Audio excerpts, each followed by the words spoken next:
Welcome বন্ধুরা, আমি পালং পনির বানাচ্ছি। এই জন্য আমি কিছুটা পালং গরম জলে দিয়ে একটু সামান্য নুন দিয়ে ওটা একটু ভাপিয়ে নিচ্ছি। পালং শাকটাকে খুব ভালো করে ধুয়ে নিতে হবে। ধুয়ে তারপরে কড়াইয়ে সামান্য জল দিয়ে পালং শাকটা দিয়ে, আমার এখানে অল্প পরিমাণে 1 মুঠো মতো পালং শাক আছে ওটা।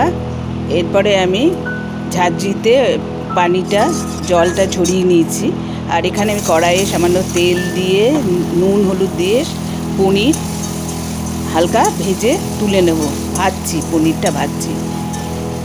দিয়ে ওই পালং শাকটা আমি মিক্সার জারে দিয়ে ওর মধ্যে সামান্য আদা আর 2টো কাঁচা লঙ্কা দিয়ে পেস্ট করে রেখেছি। এবারে কড়াইয়ে আমি তেলের মধ্যে গোটা জিরে, তেজপাতা, পেঁয়াজ, একটা মাঝারি সাইজের পেঁয়াজ, একটা ছোট টমেটো, কাঁচা লঙ্কা, 2টো কাঁচা লঙ্কা দিয়েছি। আর আগে 2টো পেস্ট করতে দিয়েছিলাম আদার শাকের সঙ্গে দিয়ে। এবার ওই পেস্ট করা পালং শাকটা আমি কড়াইয়ের মধ্যে দিয়ে দিলাম।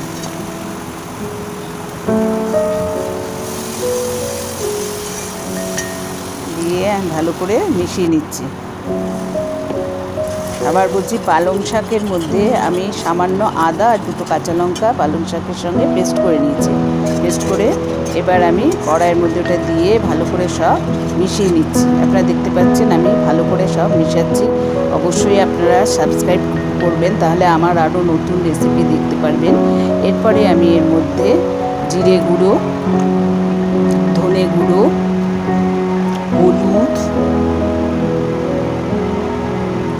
লাল লঙ্কার গুঁড়ো, স্বাদ মতো লবণ আর সামান্য চিনি দিয়ে দিয়েছি। দিয়ে আমি ভালো করে পুরোটা মিশিয়ে নিচ্ছি।